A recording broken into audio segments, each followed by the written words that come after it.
Recognition, power, and influence is your birthright, and this podcast shows you how to get there. Welcome to episode number 270.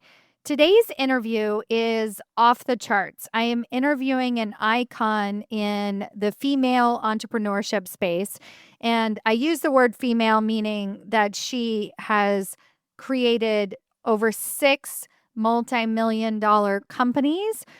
But I am so inspired by her as a woman, as a mother, as a woman of faith, and everything that she really stands by. And she leads these businesses from her own true core values and allyship. And this interview is a testament to that. She is also an icon in the corporate world as well, and has so much incredible, valuable insight into team leadership in particular. And in today's episode, I have quoted today's episode several times over the past few weeks since I recorded it to my clients as ways that they can begin to lift up their team members and to really elevate the people on their team, not just because they're delegating to them, but because they are making leaders out of their team members. It's a fantastic episode. Let's get started. Welcome to Women Changing Leadership. I am your host, Stacy Mayer, and I teach you how to get promoted, get paid, and bring your whole self to the leadership table. I am on a mission to change organizations from the C-suite out, because women are the new face of leadership, and we are doing it on our terms. Hello, corporate badasses. Welcome to another episode of Women Changing Leadership. I am your host, Stacy Mayer, and super excited, as always, to be here with you again this week.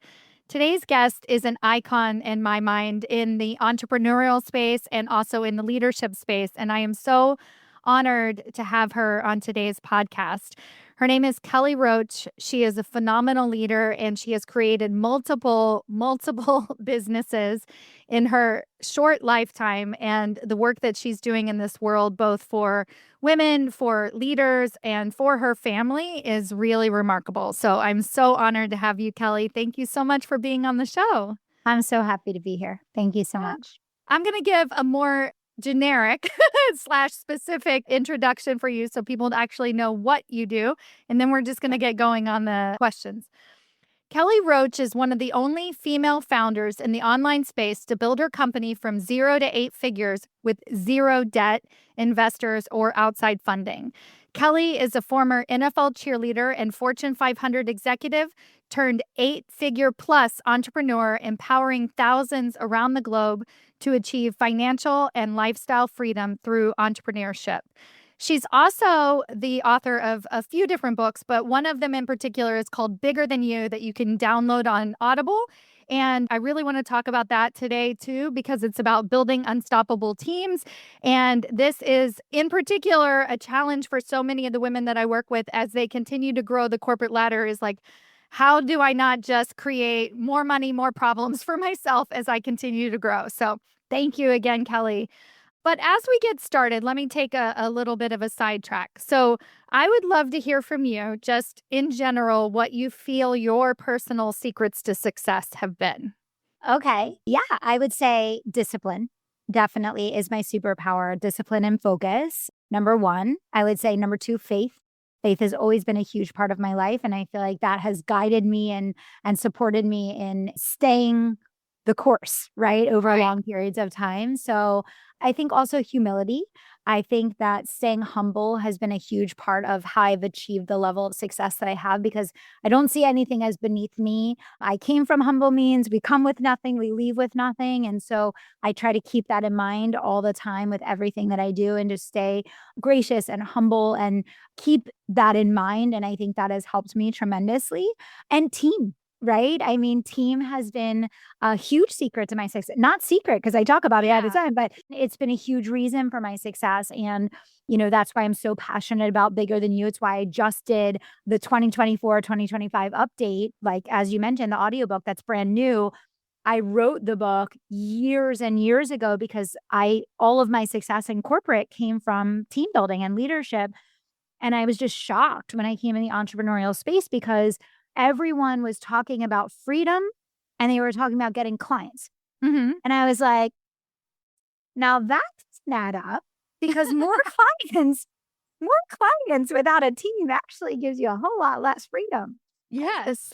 Fill in that little middle part there, right? So, yeah, discipline, focus, faith, humility, and Mm. teamwork. Those are Oh, really the things. amazing. So good. So let's go back to your corporate career and how you worked with teams. I kind of mentioned that idea of more money, more problems. I actually did a training for women leaders to help them advance into corporate higher levels of leadership. And I asked the room how many women wanted to be promoted. And they, like, two or three raised their hand. And here I am, an expert in helping women get promoted. Of course, they came there to get promoted. But I think the thought that is often going on in the back of, not in the back, but in the front of women's minds is this idea of, like, what does a promotion equal? And so when we're trading hours for dollars and we're showing up at work and we're like, just working so hard already, this idea of going for more and taking on more and, like you said, more clients, it's like, well, you're going to be less freedom, right? So this Yeah. idea of less freedom when that's what they're craving. So how were you able, and maybe you were born this way, but how were you able to kind of shift that mindset and then also be able to build teams of your own? Yeah. Well, I definitely was not born that way. In fact, when my leadership came to me for my first promotion, I was a star salesperson. I was just starting to make a lot of money. I was having a lot of fun. I was having a lot of success. And I was like, why do I want to go like manage a team and like Yeah. stop doing this thing that I love and like I'm actually winning and having fun with? And, my mentor at the time was like, Kelly, like you could be the best salesperson in the world, but you'll never be able to achieve what's possible for you if you don't learn how to get results through other people. Mhm. And, that was a big mindset shift for me. And, I would say the big thing in corporate is that many times people are taught to manage, they're not taught to lead. Mhm. And that's why probably many of those women in the audience didn't get excited, even though they wanted to get promoted. They didn't want to take on more because when you are a manager, you're taking the mental load and the onus and the responsibility for other people. But when you're a leader and a mentor, you are actually creating ownership, creating autonomy, and empowering people to lead themselves. Mhm. And those are really different things. Like I say all the time, the people that achieve extraordinary levels of success, they understand the difference between leadership and management, which are two very different things. And if you think about it, management is responsible for making sure that things get done, that metrics are achieved, that results are obtained, that structure is followed, KPIs, SOPs, all of those things, all very important, all very necessary, but all very taxing Mhm. on someone that is then taking responsibility for making sure all these other people do these things. And I think understanding how to merge from being someone's manager to being someone's mentor Mhm. is the most important thing for someone to want to get promoted, to want to take on more, but not actually think I'm getting promoted, but I'm actually going to be making less money because you Mhm. gave me a raise, but it's going to take so many more hours to take on this new responsibility that what's the point of what I'm even doing, right? Right. Yeah, no, that makes a lot of sense. I appreciate that. And I'm going to infer something and I want to unpack this a little bit more, but you said you even took it one step forward. It's not going just from management to leadership, but it's going from management to mentorship. So what is mentorship? Mentorship to me is building leaders. So, Yeah. one of the big breakthroughs for me on my team is at the end of 2024, I hired my first leader. And I've never had a leader before. I didn't realize I never had a leader before, but boy, once I had a leader, I was like, wow, now I'm managing a leader and this is incredible. Like it starts to suddenly feel like partnership and growth and possibility. And so, what is your idea when you kind of think about leader? I think we inflate leader and manager is kind of like the same, right? It's like, well, I have to Mhm. lead them, basically tell them what to do. But then you use the word mentorship. So, explain that Yeah. a little bit more. Yeah. Well, I actually would think of it almost like a stair step upward, right? management is like the most basic premise. And it's very almost, we'll call it adversarial, even though you can be a great manager, there's not a congruent, work relationship there because it's you trying to extract something from someone else, right? Mhm. It's important and essential, but all of the mental load is on the manager essentially. And then you become a leader, and that's where you're inspiring someone to be their best. You're challenging them, blah, blah, blah, blah, blah. Right. And now, you are sharing a bit of that mental load. But if you elevate into becoming someone's mentor, you become one of the top 3 most influential people in their lives. This means that you now have a relationship that is deeply loyal, deeply invested, deeply personal, where yes, you are responsible for quote unquote leading this person, but this person actually sees you as one of the key guides in their life. Mhm. And the relationship that you have is very much this collaborative investment in them helping you to achieve your goals and you helping them to achieve theirs.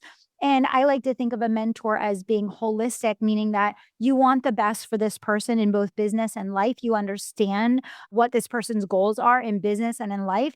And that's when the relationship goes in the beginning, from, manager employee to the middle where it's manager and employee to it actually flipping degrees where now the employee is actually driving Mhm. things forward, and you are there to kind of coach and support and guide, but you're not pulling them, you're not Mhm. pushing them, you're not thinking for them. It's just a very different type of relationship. And I think, again, especially in the corporate world, but I see it in the entrepreneurial world as well, no one really teaches about mentorship.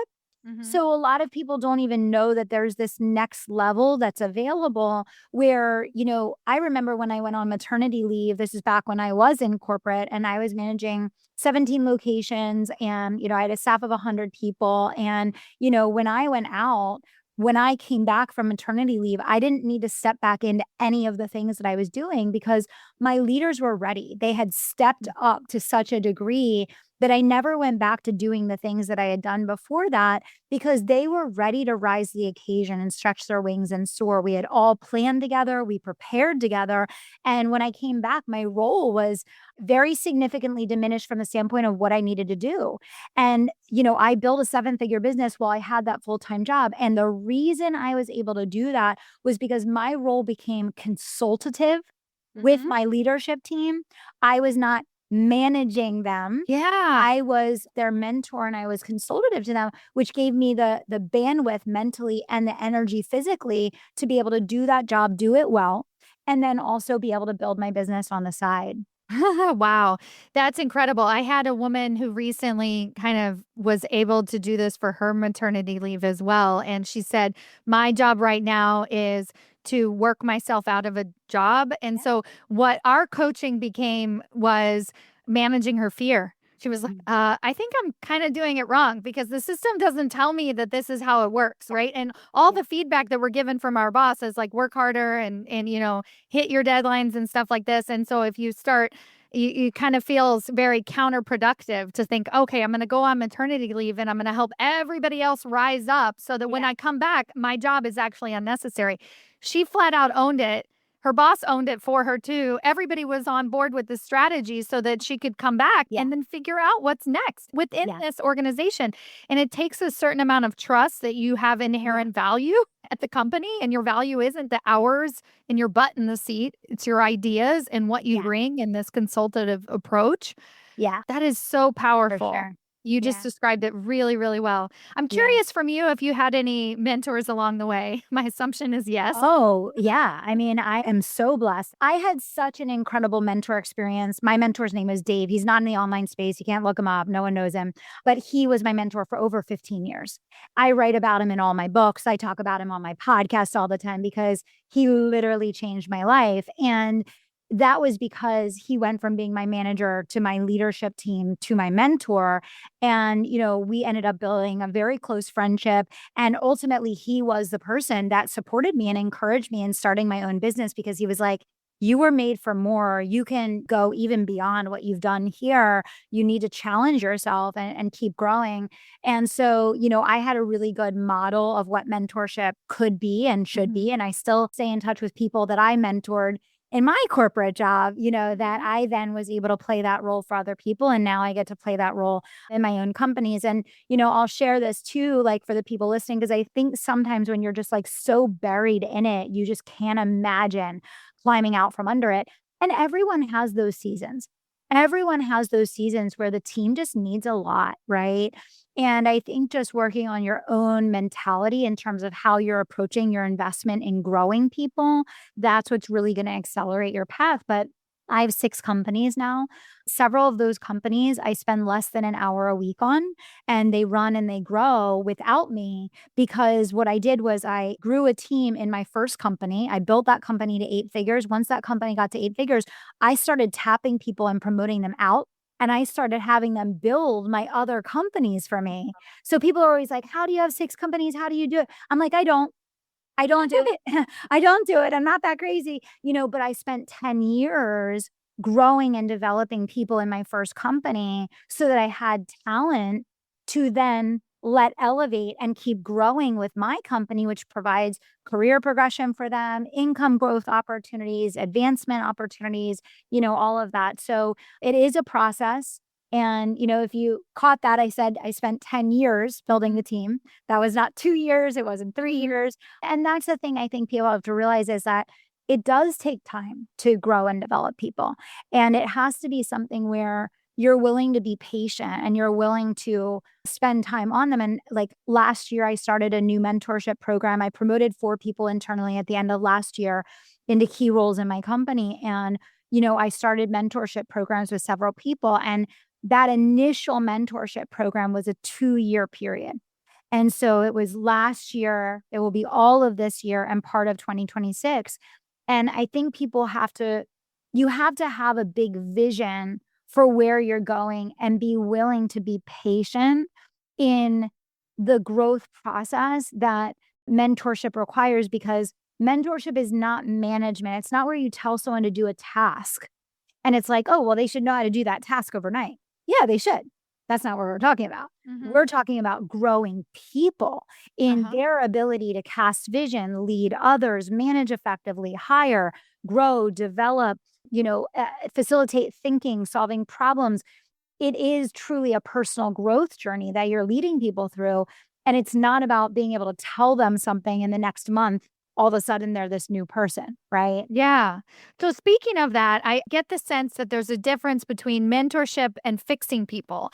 And the reason why I say this is because Yes, I would agree with that. I try and remind the women who I work with is like no boss ever said, you know what, I really like how you turn that employee around in 3 years, right? Like, you fix that troublesome employee. And a lot of times management is saying, like, look, you need to cut that person off. Like, we need to move on. You need to make some decisions. How are we moving forward? And so often I feel this desire for mentorship becomes this desire to fix somebody who's not a great fit for the team.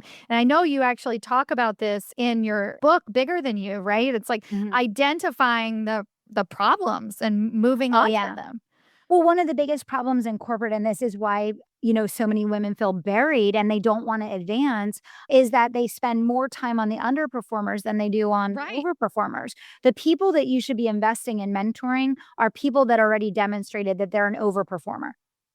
They're not people that you're like, oh, I hope I can fix this person or turn them around, right? Now, every employee deserves coaching and development. That's a basic standard that every employee should get regardless. But when we're talking about mentoring someone, if someone isn't already independently displaying the characteristics of someone who will be an elite performer, like, so for me, I really like to mentor people from the ground up. So when I pick someone to start mentoring with them, that doesn't mean that they're like this person that's like reinventing the business and coming in and doing these crazy things. What I'm looking for is the right mindset, energy, investment in learning, committed to their own growth. Like it's really about the mentality, the effort, the capability of being coached, right? All of those things and being able to apply that coaching. So, yeah, I think that's one of the reasons why managers get so burnt out is that they spend their time on underperformers instead of overperformers. Yeah, so then what do we do when we know when it becomes obvious? I mean, I'm Yeah. basically like, how do you fire people? Like, that's my Yeah. I question, mean, right? I'm sure you've had to make some tough decisions, so oh, so many. I yeah. mean, I fired so many people, so many Yeah. people over. I mean, it's just a part of the job. And the thing that I think a lot of managers don't realize is one of the reasons why the rest of the team doesn't perform well is because you allow underperformers to stay. Mhm. So that Right. kills the morale of your top performers. It slows down the whole rest of the team and it demotivates people. It also causes you to lose credibility as the manager and leader because they're like, you're trying to tell me to do this, and this person over here is doing nothing, and you're doing nothing about it. So now they don't trust you as a mentor and leader anymore because what you're telling them isn't matching up with what they're seeing you do with other people. So you have to be really careful of that. I think learning how to successfully exit people from the company is a skill that every leader has to have. And one of the biggest mistakes you'll make as a leader is keeping people too long once you already know they're not a fit. And Mhm. so giving feedback promptly, being consistent in your one-on-ones, putting people on a performance plan as soon as they're underperforming, and then communicating with them as you move to the exit. And doing that in a clear, concise, measured fashion is huge. And a lot of times, if you follow the appropriate steps as their manager, they will exit themselves because they know that they're not able to meet the expectations of the role and they will take that next step. It's when we as managers don't do our job that people are then blindsided. And then that's when it makes it a lot harder to do terminations. Mhm. Yeah, exactly. I wanna ask you this question also knowing that the Kelly that we have in front of us today with her 6 businesses, I'm pretty sure you would never do anything differently. But going back to Kelly in corporate, what would you tell Kelly in corporate? Like, anything that you would have done differently, not that you would have actually done it, like, you know what I mean? It's sort of this meta. Yeah, I mean, I think I would tell my younger self the same thing I just told all the listeners, which is, just have the confidence to terminate more quickly. Because again, like I said, you don't realize the cost of keeping an underperformer is Mhm, so significant. mhm, And I think a lot of people see it as like, well, I have that. It's like them or nothing. Right. And they don't have a replacement. So they're like, it can't hurt. They're not moving us forward, but they're not hurting us. But you don't realize they are hurting you because the mhm. whole team is performing at a lower level because there's a subconscious thing that's going on. So I would tell myself the same thing that I just Mhm. shared with the listeners. Yeah, and so much of what you're talking about is actually, if somebody wants to know how do I get promoted and like what is executive presence or what is this thing that they're telling me to do more of, what you're talking about is actually the answer to the how, right?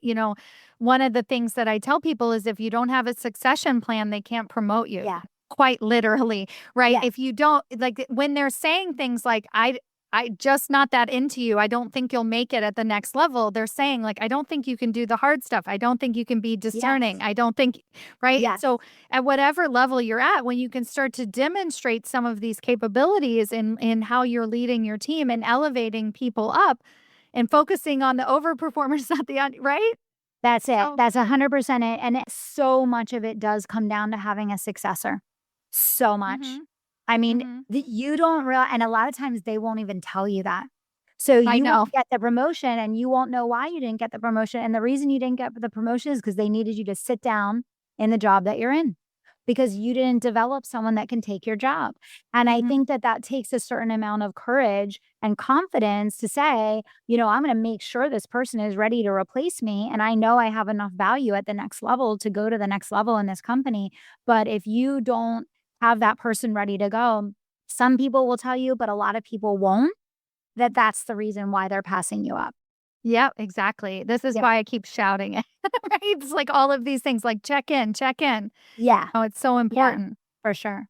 So, you seem very successful. Your 6 businesses, you know how to lead a great team, you have books, you have notoriety, but what's next? I'm sure that you're always dreaming bigger, whatever bigger might mean. I'm curious, like, what that kind of feels like for you in your life right now. Yeah, absolutely. Well, I'm on a 10-year plan to take my companies overall to $100 million portfolio. So I am going to be sitting right where I am for a long time. And I'm okay with that. I'm okay with that. Yeah. That's going to take me probably until 2034, maybe. I don't know. I don't know. It's whatever God has in store for me. But, that's my 10-year vision. I have accomplished a lot in the secular world, and I really want to help more leaders to leverage their faith and grow in their faith as they're pursuing their higher calling and higher goals. So I'm shifting a lot of my attention to that right now. And, this year my husband and I just started homeschooling our daughter. So I have my most important student now that I'm really Mhm. focused on. So I'm really focused on the legacy that is now, which is helping her to become the best possible version of herself that she can be. Wow, the legacy that is now. That is so powerful. Like, I just wanna take that in because Yeah, I am consistently thinking about the legacy that I don't have. Like, yeah, honestly, like, it's yeah, so easy to fall into the trap that that's in the future and it's not actually happening, like, right now. yeah, yeah, Wow. yeah. That's really amazing. So, were you able to integrate faith in your career always? Like, has that been a very big driving force for you? Or, has that always been there and now you're just able to communicate it more? Or, Yeah. like, what role did that play? I mean, it's always been a huge part of my career, privately. I Mhm. did not share my faith publicly at all until a few years ago. I mean, people that knew me obviously knew that I was a person of faith, but it was never something that I shared in my brand or my content or my Mhm. teachings or anything like that. But back a couple years ago, I really saw after COVID that there was like a crisis going on. So many business leaders were really feeling hopeless. They were feeling disconnected. They were feeling just no longer in alignment with what they were doing. And I really realized that a lot of people were seeking to fill a void that was inside with things that were outside and struggling a lot because of that. And I really decided that I wanted to integrate that into everything that I was doing. And so I made a lot of changes in my company, a lot of changes in how I teach, a lot of changes in my content and all of those things. And yeah, so I'm on that journey of trying to help leaders Yeah. Any really bring that. surprises since you started in this path of being more vocal? And I think the biggest surprise was that I was terrified to do it, and it was the Right. best thing I ever did. Yeah. Yeah. Right. I Right. didn't Of know course. whether that would be accepted or, Mhm. especially in our culture, obviously, like, there's a lot of competing ideologies, I guess, and I didn't know whether or not that would be accepted and embraced by people, but Mhm. I got a really positive response to that, and I think that I read the room correctly in that people were craving that so Mhm. much more. And so I think it was the right time to do that. And I'm really trying to encourage leaders of all walks of life to start Yeah. doing that. Yeah. It's never that I felt like I couldn't do it. I think I didn't have the courage to do it. So I would say if it's something that you want to do, that you should, and you'll be surprised at how much people accept it. Right. I've been incorporating, well, actually, for the past couple of years in my highest level mastermind, magic, literally like oracle cards and conversations around spirituality. And I don't talk about it publicly typically. And what I do notice is that even when I'm offering somebody to join the program, I'll talk about all of the specifics of the program and sell them into this. And then I'll say, and magic. And they'll, well, why didn't you start with that? Right. Mhm. Like, that's what I'm craving. And so that's the disconnect even in my own personal mind that I feel as well. So, I hear you. It's like Yeah.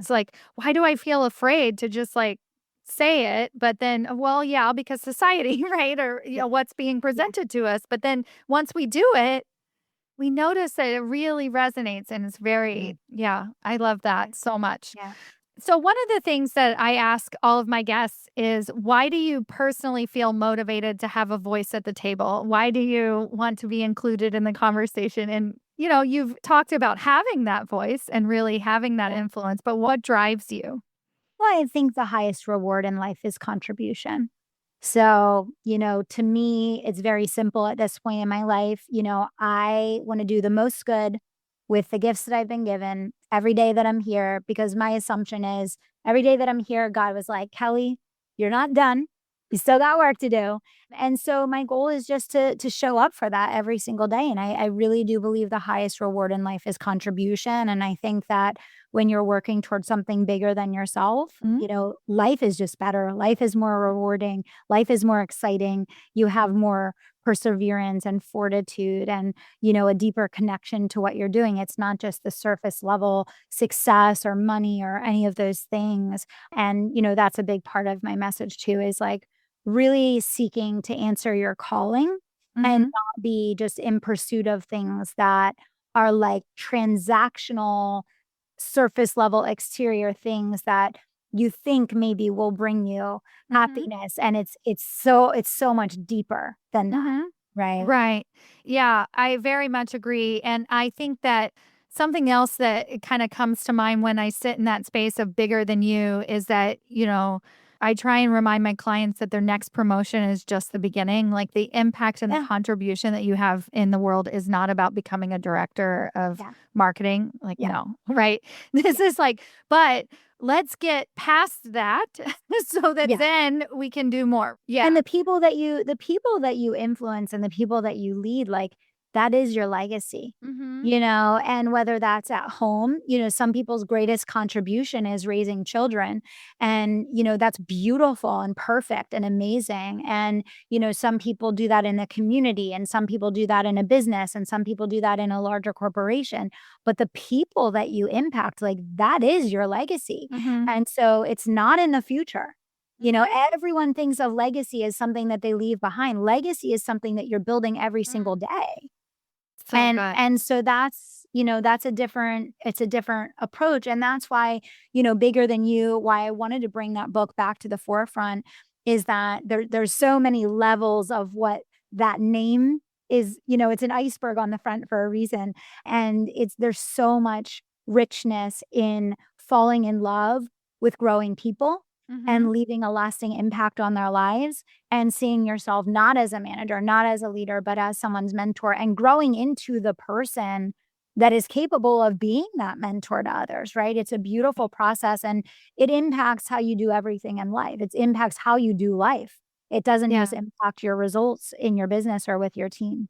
Yeah, yeah, and it feels very much within our control, right? So I think a lot of people look to the organization to create their passion. I wanna get behind the mission of the company, and it's like, well, you know, you could also build this team. Your legacy is right Yeah, then, and I know your program is actually it has the word is it yeah. legacy Legacy leaders. Legacy Legacy leaders. leaders. Yeah, And I have this new idea of what that yeah, is. I was like, I yeah. remember seeing that and it's like, "Oh, it's out there. Oh, that's nice." And then it like, no, actually, you're like, Yeah. that's so exciting to me. That's Yes. very motivating. Yeah. All right. So as we conclude here, I'm curious if you have any final words of advice for that woman in leadership who wants to advance her career, feeling stuck, anything that you want to tell her? Yeah, just believe in your own magic, that's the thing, Please, right? please. Yeah, just believe in your own magic, and I would say, I think the biggest mistake that you can make is assuming that whatever your situation is today, that dictates what's possible for you tomorrow. We Mm, all start from where we are, and that's simply a stepping stone of growth, and I don't mean that from the standpoint of getting promoted, you can get promoted. I mean how you're feeling, mhm, right? And you can feel very differently working for the same company in the same role or even in a different role by growing as a person. And mhm. that's really what leadership and mentorship is about, is it's your own personal growth process that then influences and impacts and touches everyone that you interact with. Ah, so good. How can people find you, follow you, connect with you?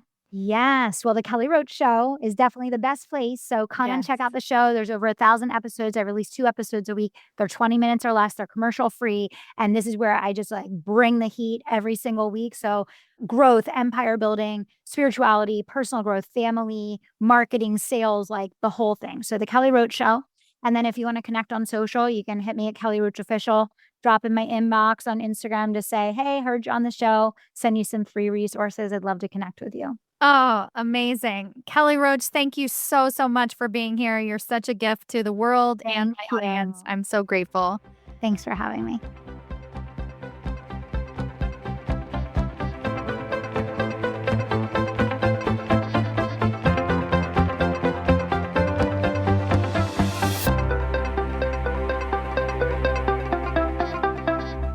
Before you go, I have a question for you. Do you know how close you are to your next promotion? Really? Not what your boss has told you, not what you even believe to be true, but have you actually taken the time to sit down, take an assessment, review the 5 categories that it takes to get promoted into senior executive leadership positions and decided where you fall in each category and given yourself a ranking on a scale of 1 to 10 of how close you are to getting your next promotion? Have you done this? Well, now's your chance. If that feels interesting to you and you're like, hey, I want to know exactly how close I might actually be or how far away you might be and what it's going to take to get you even closer, then I invite you to take my promotability quiz. This is a quiz that I put together with practical tips that actually tell you where you're lacking and where you're winning. What are the areas that you actually need to improve and not necessarily what your boss is telling you all the time so that you can take concrete steps towards landing that next promotion and changing the face of the leadership table. Go to yourpromotabilityscore.com to take your free assessment today.